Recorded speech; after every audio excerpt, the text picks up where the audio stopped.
Alors on va passer à quelque chose qu'on va mieux comprendre, surtout si vous êtes vieux. Et comme vous êtes vieux dans le chat, un présentateur télé sportif qui était en fait un espion. Je pense que vous devez en avoir entendu parler, si vous avez mon âge. Et encore, même peut-être un peu plus vieux, parce que j'étais vraiment jeune quand ça passait. Le globe-trotteur, pas comme les autres de la chasse au trésor, monsieur Philippe de Dieu-le-Veut. Toujours pas de nouvelles de notre confrère et de notre ami Philippe de Dieu-le-Veut. Notre ami Philippe de Dieu-le-Veut a disparu au Zaïre avec 6 autres personnes. Philippe de Dieu-le-Veut, qui n'a jamais hésité à prendre de gros risques. J'ai encore découvert un mystère français hyper étrange. Aujourd'hui, on a encore du mal à expliquer ce qui s'est passé, à comprendre réellement les faits. Toute cette histoire, elle tourne autour d'un homme qui s'appelle Philippe Dieu-le-Veut. Il lui est arrivé quelque chose, mais on ne sait pas trop quoi. C'est une des plus grandes énigmes françaises. Ah, elle fait dire bah non, pas vraiment en fait. Bah non. Parce qu'il a bossé en fait pour le gouvernement du coup, donc bah non. Connu. Dieu-le-Veut, c'est une figure de l'aventure des années 80, mais aussi un journaliste. Il a fasciné la France avant de disparaître soudainement en août 85. Tout ça au cœur de l'Afrique équatoriale. Et donc sa fin, qui n'a jamais été élucidée, ça reste l'un des plus grands mystères, notamment de la télévision française. Parce que c'était un journaliste qui présentait cette fameuse émission, La Carte au Trésor.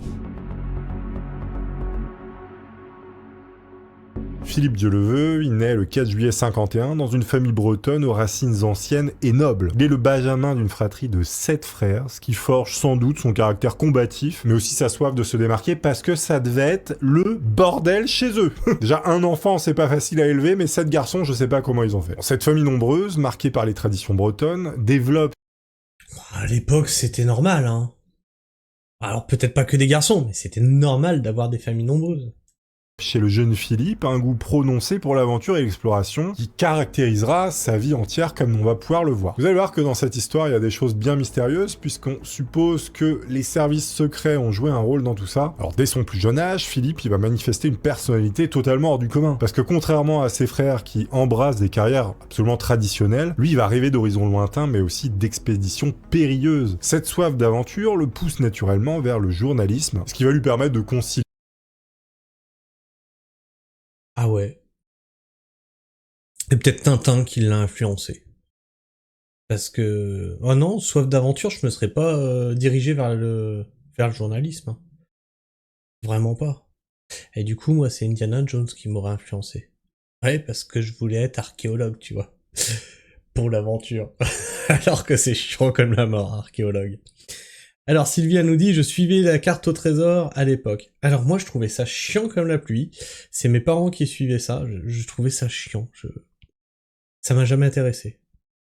Sa passion pour les voyages, l'aventure, mais aussi gagner sa vie, parce que c'est important quand même de pouvoir manger. Faut savoir qu'il est extrêmement curieux des cultures étrangères et des pays lointains et parfois hostiles. Son parcours de formation, il reste relativement discret, mais il révèle déjà les traits de caractère qui feront sa renommée. Une détermination sans faille, un courage physique remarquable, mais aussi une capacité d'adaptation exceptionnelle. Ses qualités alliées à un charisme naturel et une présence physique imposante le destinent à un avenir médiatique totalement insoupçonné. C'est ça, un petit peu une légende cet homme. Il faut avouer que le gars est plutôt beau gosse, il présente bien, et en plus, voilà, il les porte, comme on dit. En 79, il va être engagé comme journaliste reporter d'images par Jean-Claude Christon, qui est un journaliste producteur mais aussi réalisateur d'une émission spéciale pour FR3. Ça s'appelle Le Nouveau Vendredi de Jean-Marie Cavada, sur le chat. Donc cette première émission africaine, elle marque un tournant décisif dans sa carrière et révèle ses exceptionnelles qualités de reporter de terrain. Là déjà, il va commencer à faire ses armes, il part sur le terrain au Tchad, hein, donc c'est pas rien. L'Afrique des années 70-80, ça représente un terrain d'investigation particulièrement dangereux pour les journalistes occidentaux. Le continent, il traverse une période d'instabilité politique majeure, notamment avec de nombreux conflits armés, des coups d'état répétés, mais aussi des zones entières devenues quasi inaccessibles aux médias internationaux.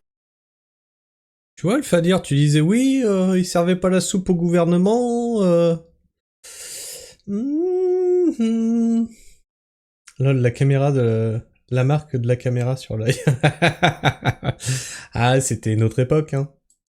Et c'est dans ce contexte que Philippe Dieuleveux, il fait preuve d'un courage absolument remarquable et d'une capacité d'adaptation impressionnante. Et tous ses collègues sont complètement stupéfaits de tout ce qu'il fait parce que le mec, il a pas peur. Il va collaborer avec Jean-Claude Criton, ça va s'avérer fructueux et ça lui ouvre les portes d'une carrière internationale. Le jeune reporter apprend rapidement les ficelles du métier, notamment maîtriser les techniques de prise de vue dans des conditions extrêmes, mais aussi établir des contacts avec les populations locales et naviguer dans les méandres diplomatiques de pays en crise. Ces conditions acquises sur le terrain dans des conditions souvent très dangereuses forge sa réputation de professionnel fiable et audacieux. On est en 1980, juste après la révolution iranienne. Il va accompagner un monsieur qui s'appelle Alain Dubos, qui est vice-président des Médecins Sans Frontières. Ils vont aller en Iran dans une mission d'exploration clandestine à des fins d'aide humanitaire. Cette mission en Iran, elle révèle une facette méconnue de sa personnalité, notamment son engagement humanitaire. Parce que l'Iran post-révolutionnaire représente... T'imagines, tu te pointes dans un pays où tout le monde te déteste. Ta couverture, c'est que tu es journaliste pour faire un reportage, mais tu apportes de l'aide humanitaire. À ce moment-là, il n'était pas encore approché par les services secrets ou quoi que ce soit. Hein.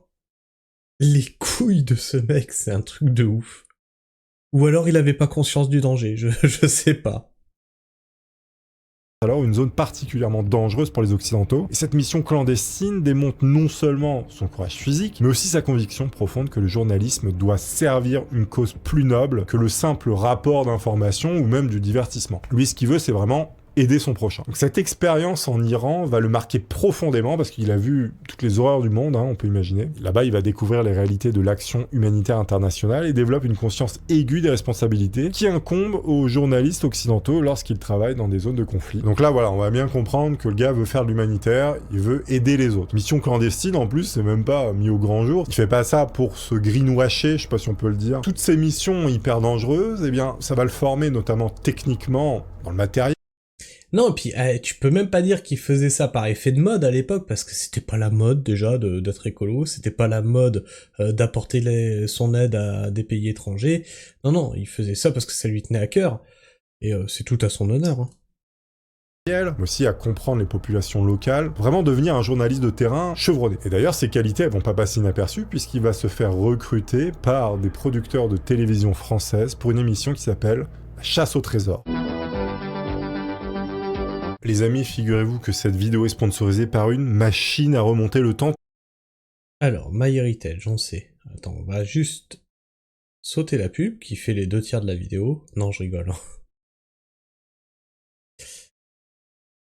Du 15 mars 1981, il co-anime sur Antenne 2 l'émission de jeu La Chasse au Trésor, qui va tout simplement révolutionner littéralement le paysage audiovisuel français. C'est une émission qu'on n'avait jamais vue avant, c'est vraiment un truc tout neuf. C'est la première fois qu'un jeu télé sort de studio et qui part sur le terrain comme ça, donc les gens ils hallucinent, ils kiffent. Aujourd'hui ça paraît bidon, mais voilà, avant c'était vraiment une révolution. Le concept du jeu de La Chasse au Trésor, il fascine immédiatement le public français. Ah, tu m'aurais collé devant les vachettes? Ah oui, ça j'adorais. Fort Boyard, ouais. La chasse au trésor.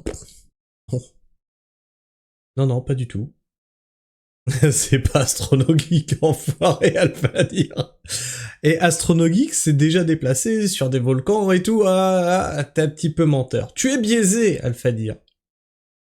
L'émission, elle propose une formule inédite. Vous avez des candidats en studio qui doivent guider Philippe, qui est filmé depuis un hélicoptère, vers des trésors cachés dans des paysages somptueux à travers le monde. Cette approche qui est plutôt ludique de la géographie et de l'histoire, ça va captiver les téléspectateurs de tous âges, et ça va transformer, pour les Français, le dimanche soir, comme un voyage à travers le monde, et les gens, comme ça, vont voyager à travers la télévision de manière virtuelle. Donc il va se mettre à parcourir des paysages absolument spectaculaires de toute la planète. Il est très enthousiaste et communicatif. Il a une connaissance de l'histoire extrêmement approfondie, mais il connaît aussi la géographie très très bien. Et en gros, chaque émission est un cours de géo et d'histoire un petit peu déguisé, mais les gens ils kiffent. En fait, quand t'écoutes quelqu'un de passionné, eh bien, ça devient passionnant, forcément. C'est pour ça que vous m'écoutez d'ailleurs. Non, je rigole. Et c'est peut-être pour ça que j'aimais pas. Alors, il y a une partie qui aurait dû m'intéresser, mais l'autre non. J'ai toujours été nul en géo. J'ai aucun sens de l'orientation. Ça m'a jamais intéressé, la géographie. Et la partie histoire, ça voit pas tant que ça dans son émission. Non mais c'est vrai, moi je vous parle de choses qui me passionnent, que j'adore, et donc forcément, si vous aimez mes vidéos, c'est parce que moi j'aime ce que je fais. C'est très difficile de faire aimer quelque chose à quelqu'un si nous on n'aime pas ce qu'on fait. Moi j'adore ce que je fais, ces histoires me passionnent, donc j'espère que vous aussi. Dites-le moi encore. Et c'est pareil chez moi, hein. Si vous suivez ma chaîne, c'est parce que vous aimez ce que je fais, c'est que je m'aime beaucoup, je m'adore. Donc je me présente. Donc vous m'aimez. Philippe Dieuleveut, il se contente pas de chercher le fameux trésor, mais il raconte une vraie histoire, une histoire des lieux, une histoire sur les personnes qui y vivent. Il explique particulièrement la géographie des régions traversées. Alors, au départ, cette émission, elle était diffusée en fin d'après-midi le dimanche, mais finalement, elle va être reportée pour le soir, en première partie de soirée. Le succès, il va croissant jusqu'en 84, se déplaçant vers une case horaire prestigieuse. Donc en fait, on va la caler là où il y a le plus d'audience, parce qu'en fait, tout le monde regarde ça. C'est un petit peu comme le Big Deal à l'époque. Ou le trutruc de Hanouna, là, touche pas à mon poste. Va dans un groupe où t'as le plus de liberté qu'ici. C'est ce genre de buzz, en fait, que ça fait, cette émission. Mais peut-être plus, parce qu'il y avait moins de choix. Il n'y avait pas Internet aussi. Moi, personnellement, j'ai plus la télé depuis peut-être 2015, même avant, je pense, 2012. C'est-à-dire que maintenant, je suis que sur Internet. 2001. Enfin, j'ai toujours la télé. Je ne la regarde plus. Du tout. 2001. Ah, mais c'est très précis, hein. Je sais à partir de quand ça m'a gavé. Voilà. Si, allez, à la rigueur, on se tapait... Attends, tu vas voir. American Dad, Les Simpsons, Futurama. Ah, voilà. Ah oui, c'est tout. C'est à ça que me servait la télé.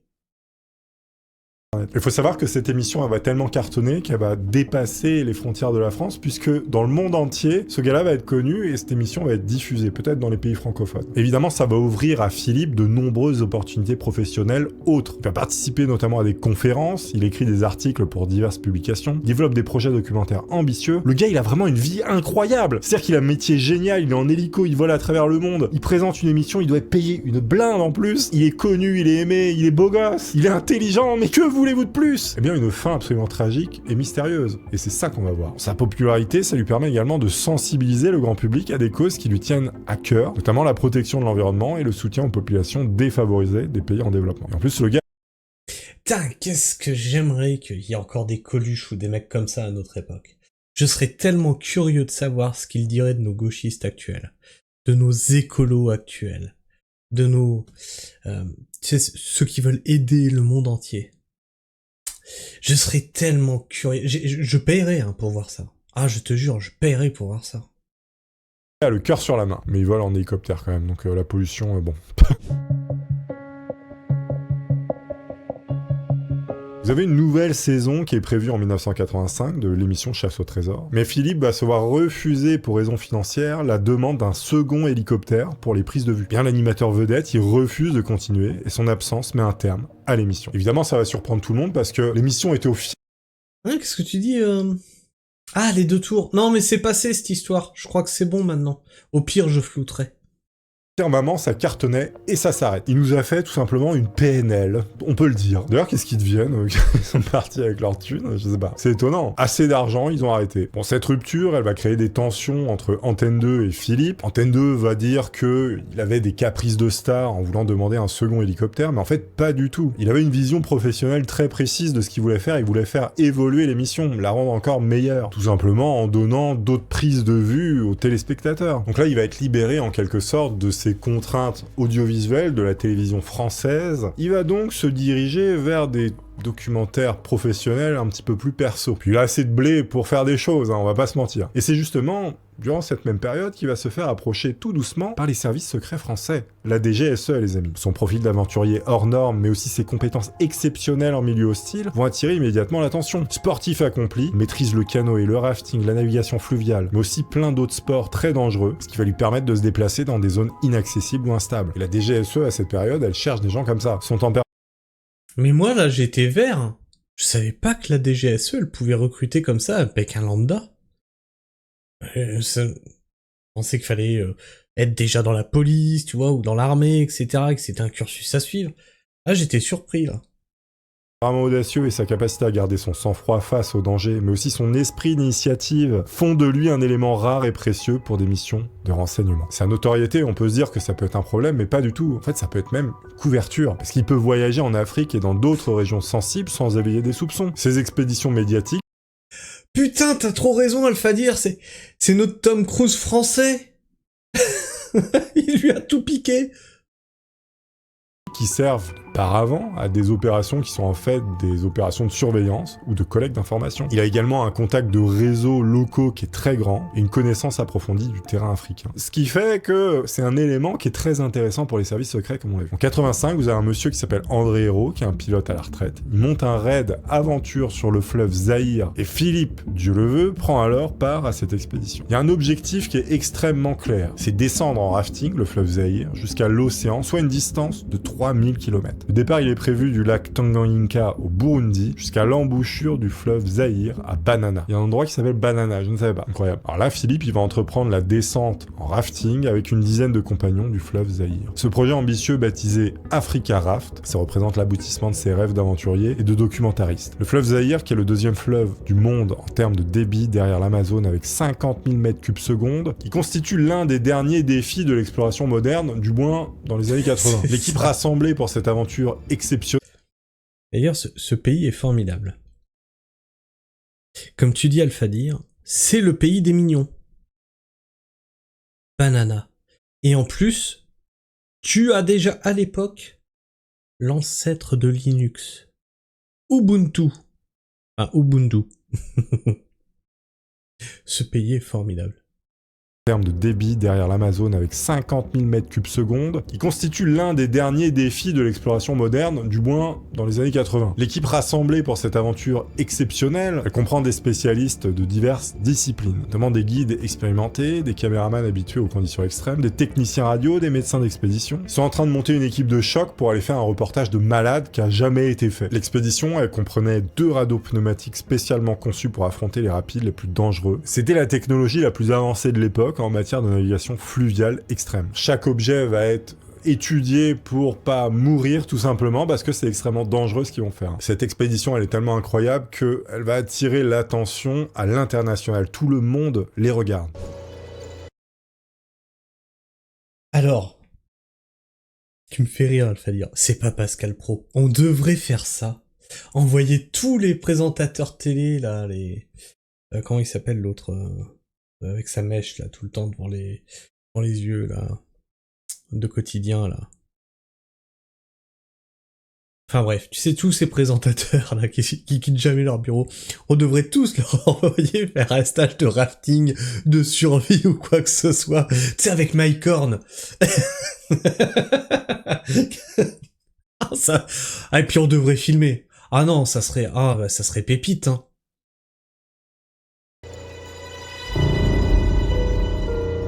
On est le 6 août, c'est une journée qui commence pourtant comme toutes les autres. Aujourd'hui, il va se passer quelque chose d'absolument terrible. L'équipe, elle est composée de 7 membres, dont Philippe, et suit le cours prévu le long du fleuve Zaïre, depuis Kinshasa vers Laval. Les préparatifs ont été rigoureux, matériel de navigation, gilet de sauvetage, radio, carte détaillée du fleuve et des rapides. La saison des pluies n'ayant pas encore transformé le fleuve en un torrent imprévisible. Les communications radio avec la base arrière de Kinshasa sont régulières et rassurantes. Elles confirment que le groupe, il avance normalement, sans problème. Sauf qu'un drame va survenir, notamment aux environs du barrage d'Inga, situé sur le fleuve Congo dans la province du Bas-Congo. Tout ça à plusieurs centaines de kilomètres à l'ouest de Kinshasa. Le barrage d'Inga est à l'époque l'un des plus grands ouvrages hydroélectriques du monde. Ses eaux sont réputées extrêmement dangereuses, les remous puissants, et la navigation y est périlleuse, même pour les professionnels expérimentés. Vous avez des photos des derniers instants qui montrent le pneumatique glisser dans un creux et être englouti par une vague, avant de disparaître. C'est exactement dans cette zone que Philippe et 6 autres membres de l'expédition vont disparaître à jamais. Les rapides autour du barrage vont créer des tourbillons mortels et les parois rocheuses rendent tout sauvetage presque impossible. Les dernières communications de l'animateur ne laissent apparaître aucun signe de détresse particulier. À Kinshasa, dans la base arrière, on va constater soudain l'arrêt total des communications radio. Donc on va s'inquiéter, évidemment. Les responsables logistiques vont tenter de contacter le groupe à plusieurs reprises, mais toutes les tentatives vont échouer. L'absence de réponse est d'autant plus inquiétante que l'expédition devait rester en contact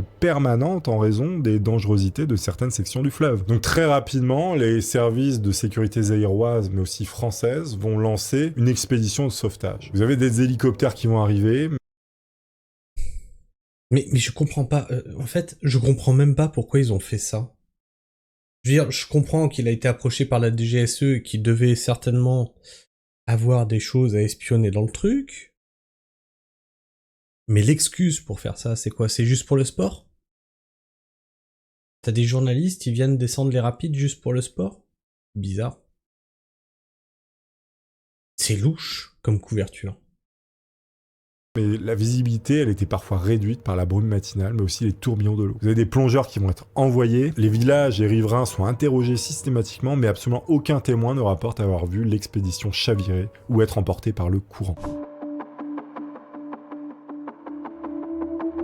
Alors l'enquête officielle sur la disparition de Philippe, elle va s'avérer rapidement complexe et parsemée d'obstacles. Vous avez les autorités zaïroises qui sont dirigées par le président Mobutu Sese Seko, qui se montrent peu coopératifs et semblent davantage préoccupés par les implications diplomatiques de l'affaire que par les recherches de la vérité. Évidemment, cette attitude un peu ambiguë, voire suspicieuse, elle va alimenter des théories et des hypothèses. Les premières conclusions officielles évoquent un accident de navigation absolument banal. Selon cette version, l'expédition Africa Raft aurait été victime de turbulences créées par le barrage d'Inga, particulièrement dangereuses pour les embarcations pneumatiques. Par la suite, les corps des naufragés seraient restés coincés sous les rochers et dévorés par les crocodiles. Dans un premier temps, cette réponse, elle va satisfaire les autorités zaïroises, mais aussi françaises. Ça permet de clore un dossier un peu diplomatique sensible. Sauf que Et tout à l'heure, il nous a bien dit que les dernières images, c'était justement dont on voyait le bateau, toc, partir dans les flots. Donc bah ouais, moi aussi, ça... Explication satisfaisante. Sauf que... il y a beaucoup d'éléments troublants qui vont refaire surface, sans mauvais jeu de mots. Ça remet rapidement en question cette version qui est quand même un peu expéditive. Parce que l'expertise technique de Philippe et de son équipe, leur connaissance approfondie des dangers du fleuve, ainsi que l'excellence de leur matériel de navigation, ça rend peu crédible un accident aussi banal qu'ils auraient évité. Vous avez plein d'experts, en fait, qui étaient du même niveau que Philippe, qui vont dire « mais non les gars, c'est impossible, il aurait jamais fait ces erreurs-là », ni son équipe qui était aussi à un niveau très élevé en termes de connaissances sur la navigation sur ce genre de fleuve. Les témoignages des populations riveraines se révèlent aussi parfois un petit peu troublants. Plusieurs habitants du barrage d'Inga signalent une présence militaire inhabituelle dans les jours précédents et suivant la disparition. Tandis qu'un ancien militaire zaïrois, parlant sous couvert d'anonymat, évoque des ordres stricts de surveillance des étrangers, notamment de ces journalistes occidentaux soupçonnés d'espionnage qui viennent faire un reportage sur le fleuve. C'est très étrange ça. Vous avez des témoins qui vont rapporter également avoir entendu des tirs d'armes automatiques dans la zone, remettant en cause la thèse de l'accident. Alors juste après la disparition de Philippe, François Laurenceau et Jean-Louis Amblard, qui sont deux autres membres de l'expédition, sont retenus 48 heures par les soldats zaïrois. Ils étaient sur un autre canot un petit peu plus loin, c'est pour ça. Les autorités locales leur feront même signer une décharge qui stipule qu'ils n'ont entendu aucun coup de feu. La famille de Philippe Dieuleveux, menée par son frère Jean Dieuleveux, refuse d'accepter la version officielle et mène sa propre enquête parallèle. Le frère de Philippe y révèle dès 1994 que Philippe faisait partie des services secrets français, donc la DGSE. Il va même contester l'identification du corps, remis à la famille, et dépose en 1995 une plainte pour homicide volontaire. Il poursuit ses investigations pendant près de 20 ans, en recueillant témoignages et documents qui alimentent la thèse d'une bavure militaire ou d'un assassinat. Décédé en 2015, c'est son fils Alexis. D'une élimination, on peut appeler ça comme ça? Alors, c'est quand même louche, parce qu'on voit les dernières images du bateau, mais derrière t'as des témoignages comme quoi l'armée était là, qu'il y a eu des coups de... C'est bizarre, cette histoire, quand même.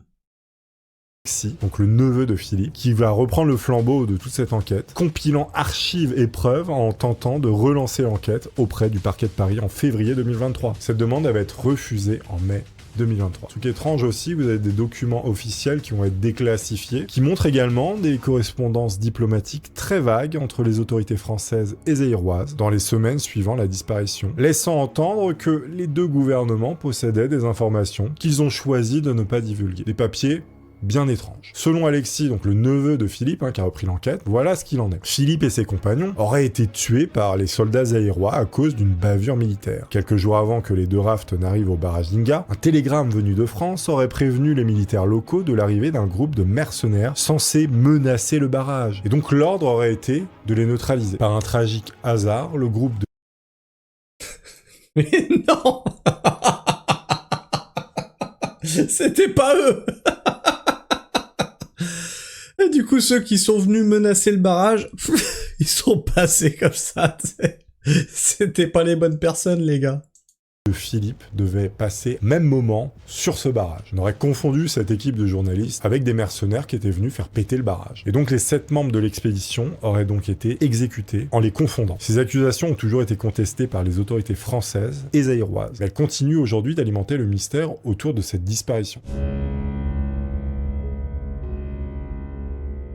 Pour comprendre pleinement les circonstances de la disparition de Philippe Dieuleveux, il faut aussi comprendre et replacer l'événement dans un contexte géopolitique de l'époque. Parce que l'année 85, elle correspond à une période de tension internationale particulièrement intense, marquée par la guerre froide, mais aussi les rivalités pour le contrôle des ressources stratégiques. Tout ce qui est mines, voilà, l'or, les terres rares, alors, je sais pas si on exploitait à l'époque. Le Zaïre de Mobutu, il constitue un enjeu majeur. Ce pays, il est très riche en cuivre, en cobalt, en uranium, en diamant, en or. Évidemment, il attire la convoitise des grandes puissances. Sa position stratégique en fait également un point de passage pour de nombreuses opérations clandestines. Les services de renseignement français, américains, soviétiques et sud-africains y maintiennent des réseaux d'agents et d'informateurs, créant un climat de méfiance vis-à-vis des étrangers, et en particulier des journalistes occidentaux. Le régime de Mobutu, donc président au Zaïre, il est soutenu par les États-Unis. Est-ce que ça a vraiment changé aujourd'hui? Je dirais même que c'est pire. On veut carrément... Maintenant, c'est...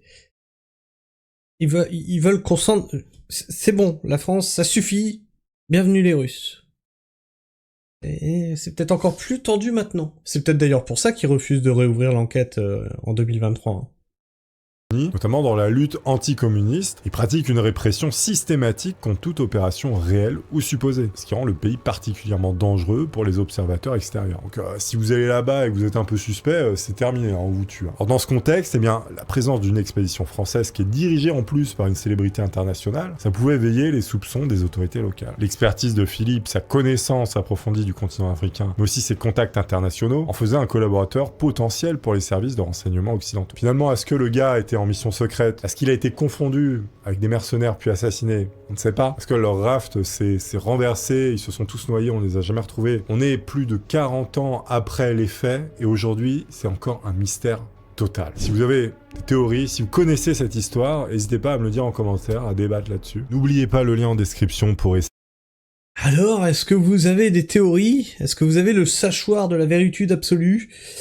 Ben moi, j'en sais rien en fait. Je sais pas, c'est hallucinant. Et est-ce que c'est un simple drame? Le bateau s'est retourné, se sont fait vraiment manger par des crocodiles? Possible. Et puis en fait, comme c'est une célébrité, ben il y a l'effet, non, il peut pas être mort, etc. Tu sais comme on a pour Coluche en fait. C'est non, ça peut pas, il peut pas être mort comme ça, c'est un complot, etc. Je sais pas.